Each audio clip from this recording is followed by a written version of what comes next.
tous, j'espère que vous allez bien. Aujourd'hui on se retrouve pour une petite vidéo FAQ avec les questions que vous m'avez mis sur Instagram. Il y a une jolie liste de questions auxquelles je vais répondre aujourd'hui en espérant que ça vous intéressera jusqu'au bout. Je ne sais même pas vous montrer le revers du décor.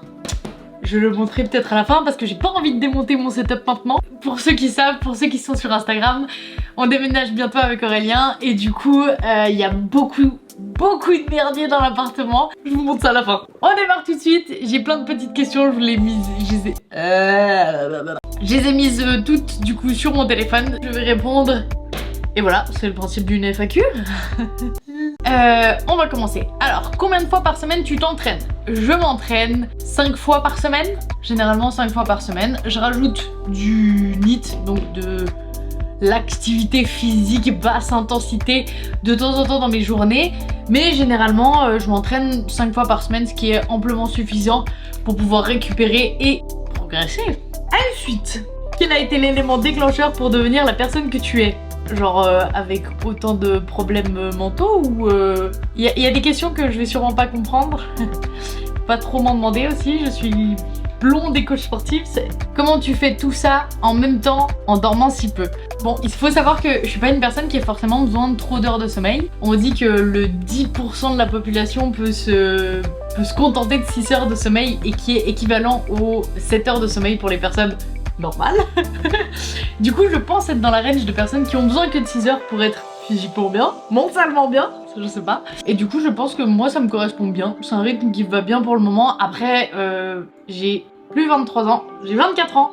Et du coup c'est aussi je pense ça qui fait que j'arrive à tenir un bon rythme sans me blesser, sans être trop fatiguée. Bon je vous avoue que des fois je ressens bien la fatigue qui tabasse, mais genre la plupart du temps généralement ça va. C'est quoi les craintes d'une coach indépendante, enfin d'un ou d'une coach indépendante en 2023? Au début c'était un peu le Covid, genre qu'il y ait de nouveau le Covid qui repart. Maintenant il y a encore réellement des personnes qui ont peur du Covid.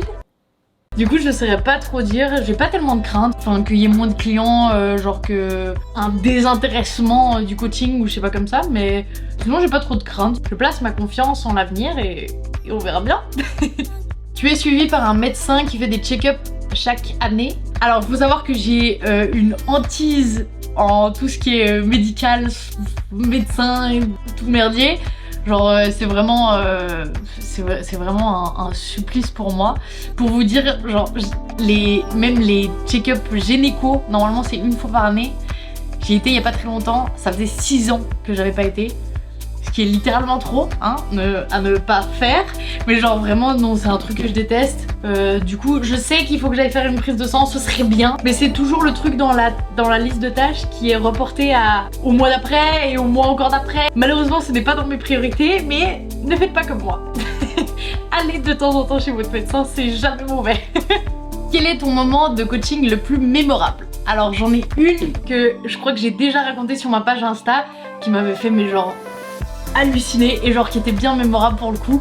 C'était quand je bossais au Let's Go Fitness à Bulle. Donc vraiment dès que j'ai commencé dans le fitness, je faisais des petits coachings en arrivant dans les salles de sport.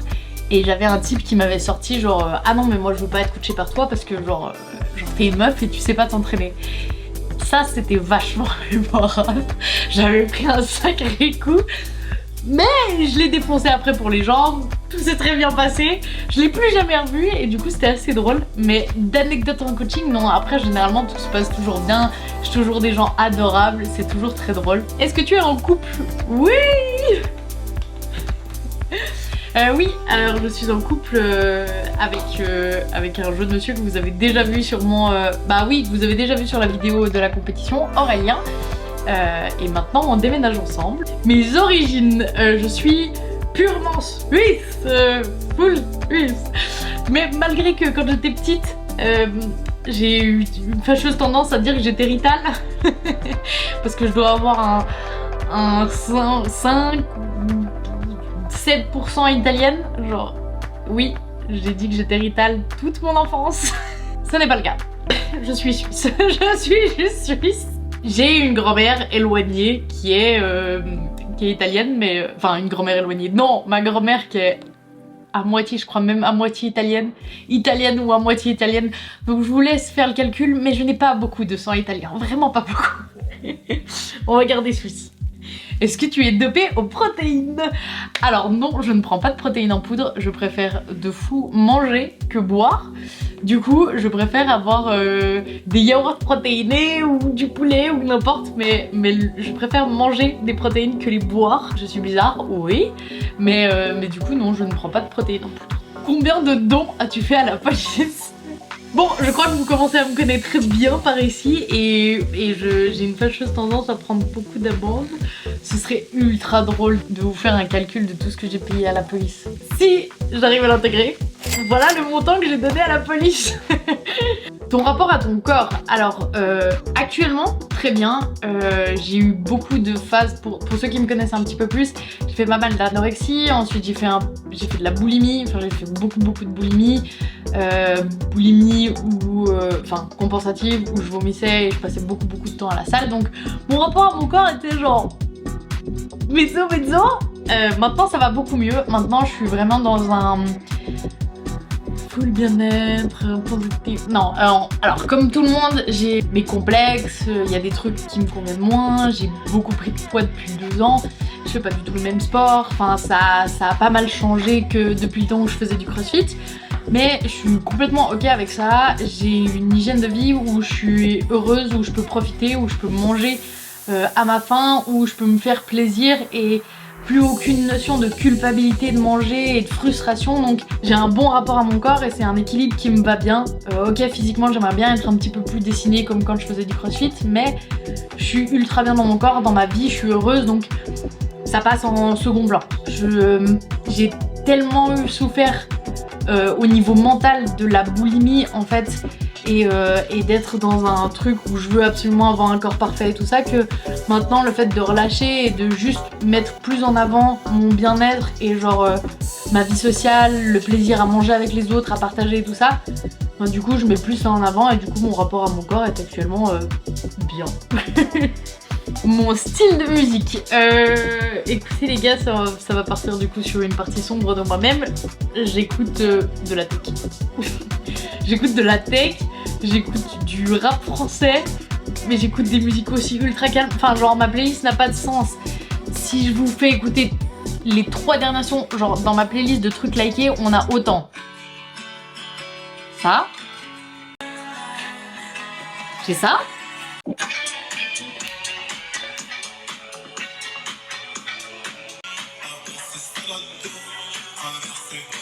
Voilà. Juste après, nous avons...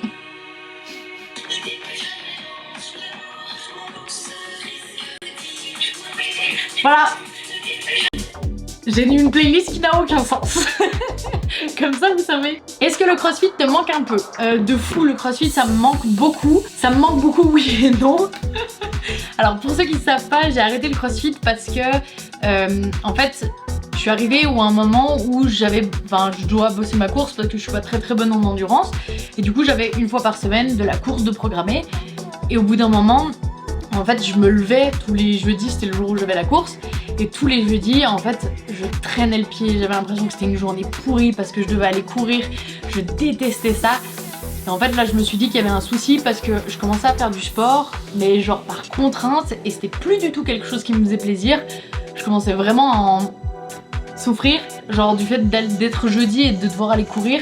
Et en fait je me suis dit au bout d'un moment non, ça, enfin tu vis pas du sport, enfin oui et non, tu vis pas professionnellement, enfin de faire du sport. Du coup en fait pour moi c'était ultra important de garder la notion de plaisir et de kiffer ce que je fais et du coup en fait j'ai dit ok ben qu'est-ce qui te fait kiffer, et l'haltéro, soulever des grosses barres, enfin, ça me faisait vraiment kiffer. Du coup j'ai dit genre ok ben je continue là-dessus et j'arrête le crossfit. Donc le crossfit me manque de fou pour tout ce qui est gymnastie, mais sinon ça me manque pas. Que dalle, j'adore l'haltéro. Franchement, on fait 2 répétitions, on a 3 minutes de récupération, chill, pépère, moi ça me va très bien. Non, c'est vraiment différent, j'aimais beaucoup le goût du dépassement de soi en crossfit, mais j'adore ce que je fais en crossfit, en haltéro. Du coup, oui et non. De temps en temps, des cartouches ça va bien, genre les open ça va très bien, mais après... plus pendant une année, ça va très bien aussi. Pourquoi tu as décidé de faire cela de ton métier? Alors, moi, faut savoir que je suis quelqu'un qui bosse uniquement par passion. Je suis animée de fou par ce que je fais et je suis incapable d'être dans un taf qui me procure pas de plaisir, quoi. J'ai fait employé de commerce, j'ai fait tout mon apprentissage, j'ai bossé une année en tant qu'employé de commerce et je me faisais chier. Vous avez pas idée. Oh, vous avez pas idée, je me faisais chier. Mais au point où je mettais les petites coches pour les minutes. Je faisais tout et n'importe quoi autre que mon travail, en fait. J'espère que mes anciens employeurs ne passeront pas par ici. Mais un temps où je bossais dans une entreprise, dans la deuxième entreprise où j'ai été, c'est n'importe quoi. J'imprimais mes billets d'avion, je faisais des récapitulatifs des programmes d'entraînement et tout ça que j'allais faire après. Enfin, non, c'était vraiment n'importe quoi. En fait, j'étais tellement pas passionnée, tellement pas animée par ce que je faisais. Donc oui, je faisais vraiment tout sauf ce qui était mes tâches attribuées. Donc au bout d'un moment, il a fallu prendre des choix et se dire qu'est-ce que t'as envie de faire dans la vie, qu'est-ce qui te procure du plaisir. Et j'avais commencé à ce moment-là le fitness, et du coup c'était vraiment quelque chose qui me plaisait. Et j'avais absolument besoin de bosser dans quelque chose où j'avais un contact social. Enfin, c'est quelque chose qui m'anime, j'aime beaucoup travailler avec les gens, j'aime beaucoup le contact social. Ma maman m'a toujours dit que les gens... Elle m'a toujours dit quoi? Elle m'a toujours dit qu'il y avait des gens qui avaient des facilités en maths, en français, moi j'avais de la facilité avec le social. Et du coup c'était clairement obligé pour moi de partir sur un truc avec du contact humain. Et du coup, je me suis tournée vers une formation à Versoix où j'ai fait du coup toutes mes formations pour devenir coach. Et j'ai été rapidement pris en remplacement au début au Let's Go Fitness à Bulle, puis ensuite j'ai enchaîné en tant qu'employée et j'ai adoré ce que j'ai fait. Du fait de pouvoir aider les gens à aller mieux dans leur santé, ça m'a tellement... Enfin moi ça m'a fait tellement de bien, c'est grave égoïste de dire ça, mais genre... En fait moi ça m'a fait me sentir tellement bien de pouvoir être utile à quelqu'un au lieu de taper mes petites factures et mes petits mails, que vraiment j'ai adoré ce que j'ai fait et du coup je compte pas partir de ce milieu, je suis vraiment... Enfin, j'adore ce que je fais donc voilà. Comment tu te vois dans 10 ans? Je sais pas si forcément je serai encore en Suisse ou je serai ailleurs, j'aimerais bien, en tout cas j'aimerais continuer à voyager de fou et genre c'est quelque chose que j'ai beaucoup aimé, j'avais peu voyagé pendant mon enfance et du coup là ces dernières années j'ai pu un petit peu voyager, Aurélien m'a donné ce goût du voyage et du coup j'ai beaucoup aimé voyager ces dernières années donc je compte continuer à voyager et du coup je sais pas du tout forcément où je serai, où on sera. Si je suis toujours avec Aurel, j'espère. Et du coup je sais pas trop. J'espère juste continuer à bosser, genre comme je fais maintenant. J'aime trop ce que je fais, donc je me vois pas forcément changer de métier. J'aime toujours le contact avec les gens, le coaching en ligne que je fais, donc je me vois pas forcément changer de métier. Continuer à faire évoluer ça, peut-être créer de l'emploi, ce serait ouf, c'est vraiment quelque chose qui me ferait plaisir, du coup que ça évolue et que ça prenne plus d'ampleur, mais à voir comment ça se développe. Et du coup je sais pas forcément dans quel pays, je sais pas forcément où c'est trop loin. Moi même le mois prochain je sais pas ce que je fais. Arrêtez de m'angoisser avec des questions comme ça. Ton pire souvenir à la salle? J'en ai un. Oh, j'en ai un. Quand j'étais en Angleterre, parce que je suis partie un temps en Angleterre pour apprendre l'anglais. Bravo Catherine. Voilà, je suis partie en Angleterre apprendre l'anglais. Et du coup c'était la période où je faisais énormément de crises de boulimie et du coup en fait je passais énormément de temps à la salle. J'avais les cours le matin et en fait l'après-midi on était complètement libre. Et du coup autant vous dire que ce temps je le passais dans une salle de fitness. Je passais vraiment beaucoup de temps, j'avais mon entraînement qui durait genre 2 heures et ensuite je rajoutais 2 heures de cardio. C'était pas normal, c'était maladif, ne reproduisez pas ça. Et du coup il y avait un coach là-bas et un coach ultra gênant. Et je me rappelle d'une fois où j'étais en train de faire du gainage, genre j'étais en planche, il arrive vers moi et il me fait You so hot. J'étais là genre ok. Et tu sais genre moi petite, genre et vous le savez sûrement si vous me connaissez, et j'ai vraiment un caractère de coccinelle. J'étais genre vraiment, je me suis retournée, j'étais genre oh ok, thank you. Tu sais pas quoi répondre, c'est genre trop chelou. Et Donc je vais à la salle tous les jours machin, je reviens genre une semaine après ou un truc comme ça. J'étais en train de marcher sur mon escalier pendant mes heures là interminables et le mec arrive vers moi et me fait I want to destroy you. Et là j'ai paniqué. Traduction en français, je veux te détruire. Je suis pas sûre qu'il parlait d'un meuble ou quoi que ce soit, il parle bien de ma personne. Du coup là j'ai paniqué. J'ai été toucher un petit mot au manager et j'ai plus eu de problème après. Mais voilà, je crois que c'était le pire souvenir en salle. Qu'est-ce que tu dirais à ton toi d'il y a 6 ans en arrière? Bah je dirais... Attends, ça fait quel âge? Ça fait 18. Je dirais recommence exactement la même chose. J'ai aucun regret, je suis ultra contente de où j'en suis maintenant, de comment j'ai évolué, de ce que je fais dans la vie, donc je dirais juste répète la même chose que t'as fait. Peut-être je dirais plus ose dire non, parce que ça c'est encore un problème que j'ai actuellement, oser dire non, ouais, et faire les trucs pour toi, parce que des fois je suis tendance à placer du coup les autres avant, et du coup ouais, au moins d'il y a 6 ans genre non, et genre prends soin de toi avant tout.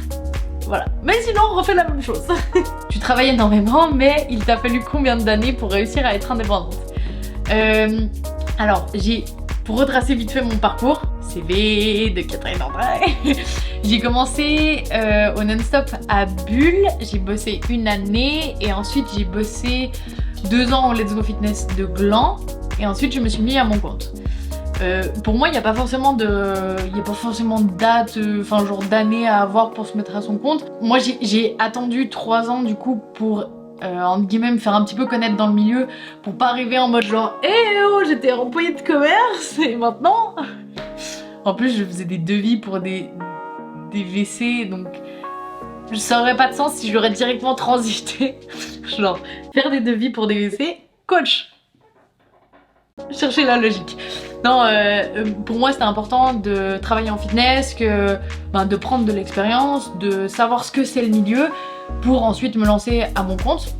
Du coup c'est ce que j'ai fait, j'ai bossé 3 ans en réception, à savoir un petit peu plus ce que c'était le métier, à me familiariser plus avec le marché. Enfin genre savoir un petit peu plus ce qui se passait sur le terrain, et ensuite du moment que je me sentais prête, me lancer en tant qu'indépendante. Et je me suis lancée en août 2021 et j'en suis ultra contente. Alors c'est beaucoup de travail, c'est pas beaucoup de off pour la tête, j'ai l'impression que ça tourne toujours, il y a tout le temps des trucs à faire. Enfin c'est un peu, ouais, pour la tête c'est un peu oppressant par moment, et du coup il y a pas mal tout le temps à penser et tout, mais je suis ultra contente de faire ce que je fais et j'ai vraiment envie de continuer là-dedans, continuer à développer, et je trouve ça ultra motivant parce qu'en fait tu sais que tu te lèves pour ton projet, pour créer ton salaire, et qu'en fait si tu te lèves pas, t'as pas d'argent, tu manges pas. Qu'est-ce que ça fait d'avoir une communauté sur Instagram?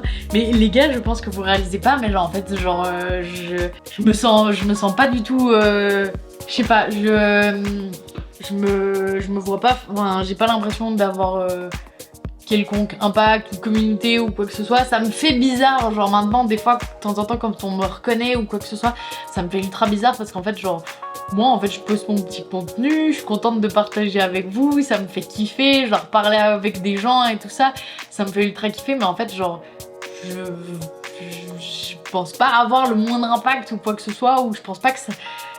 Enfin, genre ouais, pour moi les gens ils regardent même pas ce que je fais, donc genre en fait je fais mon petit bonhomme de chemin et tout ça, et genre et en fait moi à la base j'avais vraiment créé Instagram pour en fait genre que dès que je me lance en tant qu'indépendante ou dès que j'ai un projet et tout ça, mais en fait ce soit beaucoup plus simple à le lancer, genre par les réseaux, et du coup pour que ouais le démarrage soit plus facile. Ce qui a été le cas, quand je me suis mis à mon compte, ça a été beaucoup plus facile pour démarrer et du coup pour déjà avoir une certaine clientèle, donc je suis vraiment très contente de ça. Moi je suis contente de partager, et genre ça me fait ultra plaisir genre d'avoir vos retours et tout ça, et genre de communiquer avec des gens, de partager et tout ça, mais genre j'ai vraiment pas l'impression que... ouais, d'avoir quelconque impact ou quoi que ce soit, ou genre... ouais, bref. Et on arrive sur la dernière question. Comment gérer santé mentale et sport quand ça va pas fort, éviter de tomber dans un cercle vicieux? C'est une question compliquée. En étant passée par là, quand la santé mentale allait pas trop bien, quand je faisais pas mal de crises de boulimie, pour moi le truc qui m'a beaucoup aidé, c'est parler. Parler. Confier aux gens et tout ça, et en fait en parlant, déjà en toi, en analysant en fait ton comportement, tu te dis qu'il y a un souci, et genre en parlant autour de toi, il y a pas mal de personnes qui peuvent t'aider. Alors je dis bien parler à des personnes de confiance et pas des personnes trop négatives, parce que du moment que t'es déjà dans un cercle un petit peu vicieux, pour moi c'est important du coup de demander des conseils à quelqu'un de bienveillant et que tu sais qui est de nature plus positive.